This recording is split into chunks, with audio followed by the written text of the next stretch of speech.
YCP పాలనలో గుంటూరు నగర అభివృద్ధి పడకేసిందని గుంటూరు తూర్పు ఎమ్మెల్యే మహమ్మద్ నజీర్ అహ్మద్ ఆరోపించారు.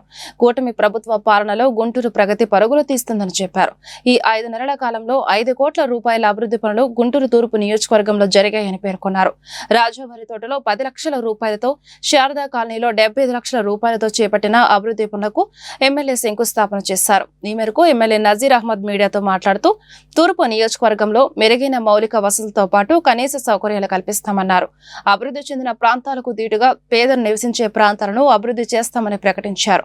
ఈ కార్యక్రమంలో నగర deputy mayor Shaik Sajila, corporator Poturaju, Samatha, Golla Prabhakar, Dayaratnam, Mahankari Narasimha Rao తదితరులు పాల్గొన్నారు. గుంటూరు నగరంలో అభివృద్ధిని పూర్తిగా అంచనా వేస్తూ ప్రతి ఒక్క చోట కూడా అవసరమైనటువంటి డ్రైన్స్ కానీ అలాగే రోడ్లు కానీ ఏర్పాటు చేసుకోవడం జరుగుతూ ఉంది. ముఖ్యంగా గత 20 సంవత్సరాల నుంచి ఎప్పుడు పట్టించుకున్నటువంటి రాజాగారి తోటలో ఒక మెయిన్ డ్రైన్ ఒకటి ఏర్పాటు చేసేటువంటి కార్యక్రమాన్ని ఈరోజు శంకుస్థాపన చేయడం జరిగింది. దాదాపు 10 లక్షల రూపాయల వ్యయంతో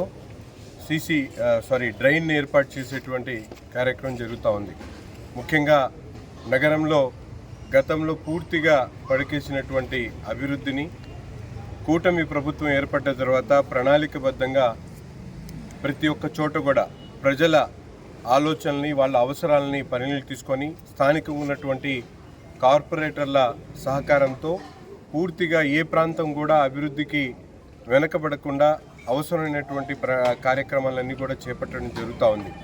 గత 5 నెలల నుంచి దాదాపు 8 కోట్ల రూపాయల అభివృద్ధి కార్యక్రమాలని గుంటూరు తూర్పు నియోజకవర్గంలో చేపట్టడం జరిగింది. రాబోయేటువంటి రోజుల్లో ప్రధాన డ్రైన్లతో పాటు సీసీ రోడ్లు, అవసరమైనటువంటి ప్రతి ఒక్క కార్యక్రమాన్ని నిన్న మీరు చూశారు. డొంక రోడ్డు 3 వంతెనలు దాదాపు 15 సంవత్సరాల నుంచి నీళ్లు ఆగేటువంటి పరిస్థితి, అటు నుంచి చుక్క నీరు పడినా కూడా పూర్తిగా బురదమయ్యేటువంటి పరిస్థితుల నుంచి రాబోయేటువంటి 2-3 నెలల్లో ఆ ప్రాంతం పూర్తిగా అభివృద్ధి చెంది ఎక్కడ కూడా ఒక చుక్క నీరు ఆకుండా అటు నుంచి ప్రయాణం చేసేటువంటి ప్రతి ఒక్కరికి కూడా సౌకర్యం కలిగించేటువంటి విధంగా ప్రణాళికబద్ధంగా ముందుకు సాగుతూ ఉన్నాం. తప్పకుండా గుంటూరు నగర ప్రజలు ఎక్కడ ఎటువంటి సమస్యలు ఉన్నా తప్పకుండా కూటమి నాయకులకు కానీ కార్పొరేటర్లకు కానీ దృష్టికి తీసుకొని వచ్చి తమ సమస్యలను పరిష్కరించవలసిందిగా ప్రతి ఒక్కరిని కూడా కోరుకుంటున్నాం. బడుగు బలహీన వర్గాలు నివసించేటువంటి శారదా కాలనీ ప్రాంతంలో ముఖ్యంగా రెక్కాడితే డొక్కాడనటువంటి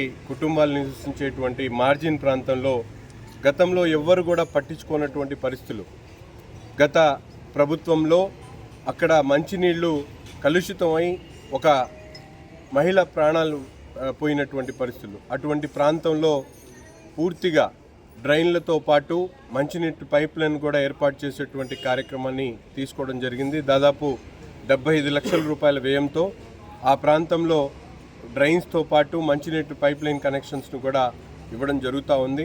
పూర్తిగా ఎక్కడైతే పేదలు నివసిస్తారో అటువంటి చోట్ల అన్ని చోట్ల కూడా వాళ్ళందరికీ కావాల్సినటువంటి మౌలిక వసతులు కల్పించడమే ప్రధాన ధ్యేయంగా ఈరోజు అభివృద్ధి ప్రణాళికలను సిద్ధం చేయడం జరుగుతూ ఉంది. గతంలో ఎప్పుడు జరగనటువంటి విధంగా పేద మధ్యతరగతి నివసించేటువంటి ప్రతి ఒక్క ప్రాంతాన్ని కూడా నగరంలో అభివృద్ధి చెందినటువంటి ప్రాంతాలకు దీటుగా తయారు చేసేటువంటి కార్యక్రమాన్ని ఈరోజు తీసుకోవడం జరుగుతూ ఉంది. తప్పకుండా రాబోయేటువంటి రోజుల్లో శారదా కాలనీ కానీ, ప్రగతి నగర్ కానీ, ఆ ప్రాంతాల్లో అవసరమైనటువంటి ప్రతి ఒక్క మౌలిక వసతులను కూడా కార్పొరేషన్ అధికారులు అలాగే స్థానికంగా ఉన్నటువంటి కూటమి నాయకత్వంలో పెద్ద ఎత్తున ఈ కార్యక్రమాలన్నీ కూడా నిర్వహించడం జరుగుతుంది.